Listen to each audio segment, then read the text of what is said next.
Hey, Dave LaCalle with Head Games Motorworks. Today I got a special one for you. We are going to do a head-to-head battle between the RB26 and the 2JZ.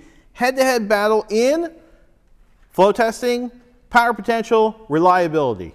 Check it out.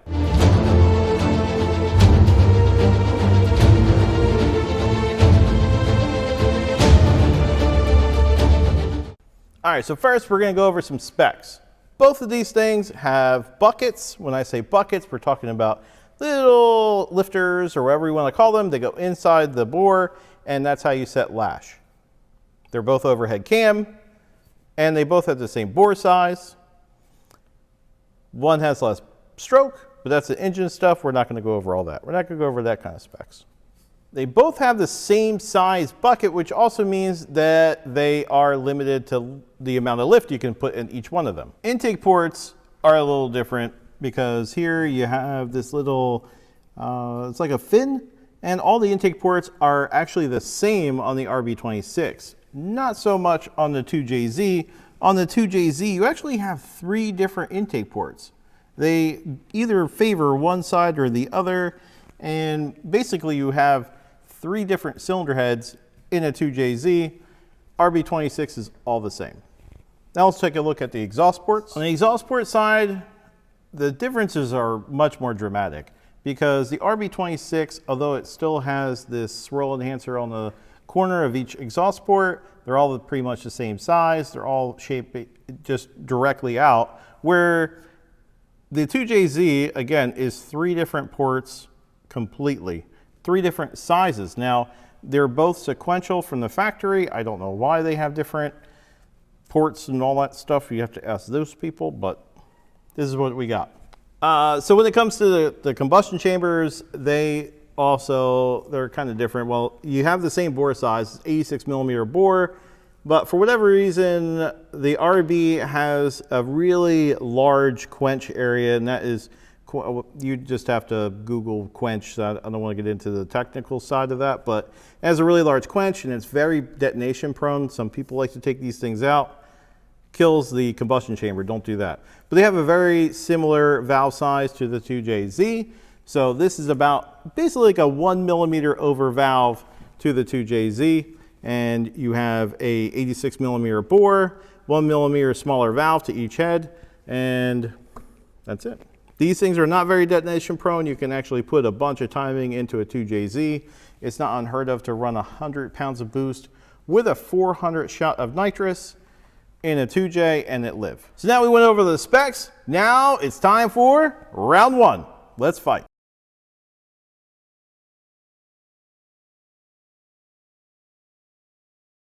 All right, so first up, flow numbers. Now we're gonna flow the exhaust first, and as you can see, they flow pretty much the same. Now we're talking about stock size valve, stock valve, and the head pretty much, the RB takes off or equals to the 2JZ after 300 lift. And it's pretty much what would happen if you put a oversized valve, which would equal the valve size of the RB. It would kill all the low lift flow, and then it would kind of pick up at 350 lift and on, which is why we don't put oversized valves in these things, but that's another story. But these are pretty similar. Depends on what you want.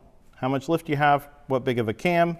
If you think about it, the stock cam is only gonna have like 350 thousandths of lift, maybe less. And there's no real winner here. Exhaust flow, they actually flow kind of similar. So the 2JZ will flow 30 to 40 CFM better from the crack of the valve up to 250 lift, and then the RB takes over.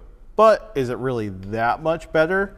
Considering that we're only gonna have maybe 350, 375, high side 400 to lift, it really doesn't matter what it flows after that. Now it should be noted that on the 2JZ, we did flow the straightest port because, well, that's the one that's probably gonna flow the best. Well, actually it is the one that flows the best, so that's which one we picked. The RB, we didn't so much have to worry about. We did flow number 3, but let's check out the intake. Intake flow, more of the same, where the 2JZ from the crack of the valve flows 30 to 40 CFM better than the RB26, and then the RB6 takes over. I should note that the 2JZ actually does the same thing. So if you put an oversized valve in the 2J, which kind of matches the intake and exhaust valves of the RB, they will flow very, very similar up to 350 lift. Like it kills the low end flow, and then it picks up from 300 to or 350 lift on, and then it flows really, really good up to 500. But you'll never put that big of a camshaft in either one of them because, again, they both have the same size bucket. So we can only go to 430 thousandths of lift. That's not going to help us here, right? So clear winner, I'm going to say average flow 2JZ, because now we have something that flows good from the crack of the valve, and it flows about the same as the RB. We're going to call this one the winner. Yay, 2JZ. Round 2, reliability. Check it out. Both heads have a very similar bucket size. It's 31 millimeter, and they both, from the OEM, come with a puck. The problem with the puck is, at least on the RB26 and the 2JZ, once you start putting any kind of lift or any kind of RPM, you're going to have issues with the puck coming out. Now, on the RB26, the puck goes inside of the retainer and it sits kind of loosely, and then the bucket goes on top of it, and that's how you set your lash. You set your lash with these little pucks, and you can tip the valve just like you can with the 2J.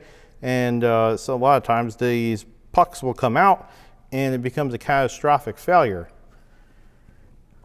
The 2J, very similar, where it has a bucket that is like a big puck. It sits very tightly on top of the bucket, and it can come out during high lift or high RPM and also become a catastrophic failure. On the camshaft side, you really have to clearance both sides of the bucket on either head. Doesn't matter. You start putting lift in them, they're going to need some clearancing. What's cool about the RB26 is they come with a 7 millimeter stem on the exhaust side, so it can really withstand the heat, and it necks down at the top, so that way you can still run the same 6 millimeter spring kit that you would normally use. That way everything's kind of uniform, and you don't have to make parts for one side versus the other besides a guide and a valve seal. Good thinking, Nissan. Good thinking, Nissan.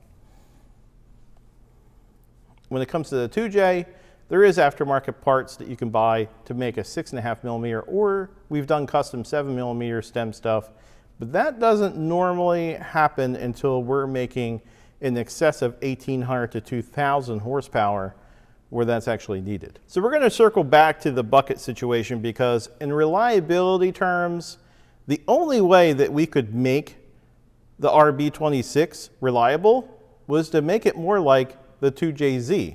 And when I say that, I'm saying that Toyota, from the 2ZZ and a lot of other engines, they have a completely shimless bucket. So the lash is actually set from a small nipple in here. It's all one piece, and we don't have to worry about the shim spitting out. On the RB side, everything aftermarket and otherwise has a puck, and the puck always comes out. All your retainers, all your spring kits are made with a puck to be able to be put in there, either stock, or you might have something that's smaller, and then, as I said, it becomes a catastrophic failure. So what we did for the RB26 was make it more like a 2JZ.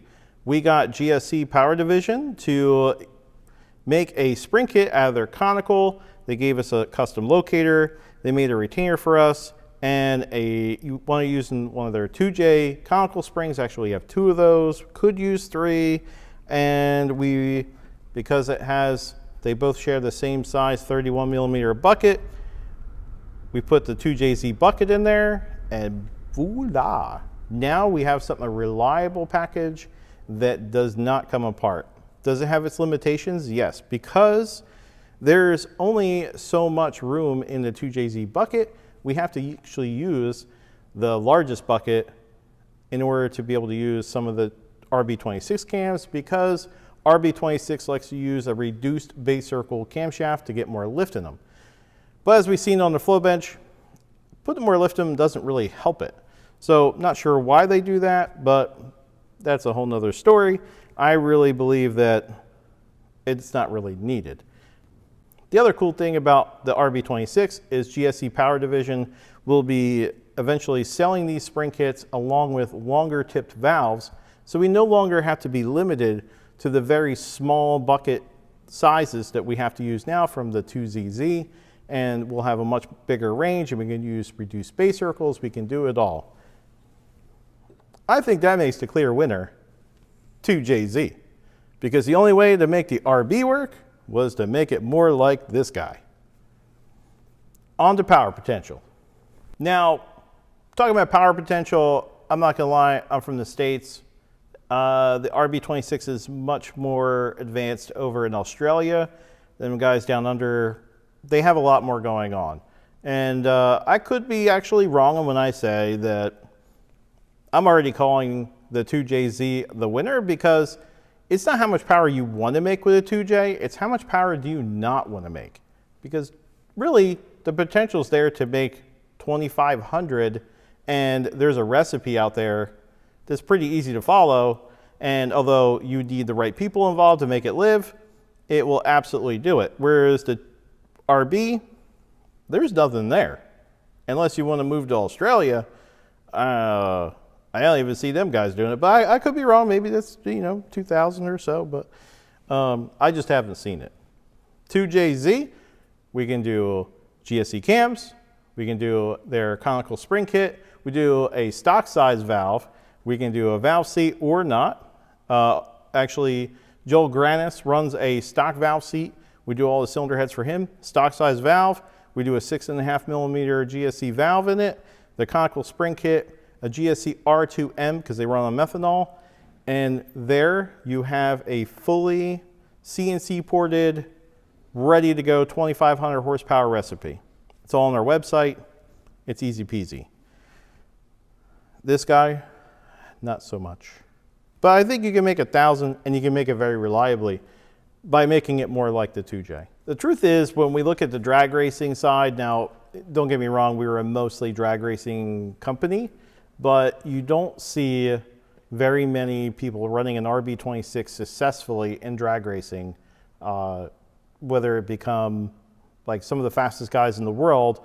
I feel like they all bring them here. They race at the World Cup or some other events in the US or Puerto Rico, and you just don't see everybody running to an RB26. And I believe that is because it costs a lot of money to build one, and the power potential is just not there. You really need to go to the 2J. Now, I know that originally we were talking about stock numbers, we're talking about stock parts and what it comes with stock, and then we move into like the potential that you can use it for, because how many people on here are actually just all excited about a stock vehicle? I know I'm not. I could care less. I really want to see what can I do with it, because that's going to be my limitation. If it's a Pontiac Parisienne station wagon, there's really not so much potential there unless I put a big block Chevrolet or an LS with twin turbos and all that other stuff, right? So like, that's my personal preference. That's a Head Games preference, and I feel like that's my audience preference. So we have a winner, 2JZ. Woo! I wish I had confetti right now. I know it seems a little biased, but in all reality, everything we do, the only way to make the RB26 awesome is to make it more like a 2JZ. I keep saying it because it's true. And I don't know, we just love this thing. So anyway, that does it for me today. I hope you like the video. Be sure to like and subscribe. Comment below. Tell me what I did. Tell me what I did wrong. Tell me how you feel about this situation. Tell me if you want to see more. Talk to you soon. Toodles.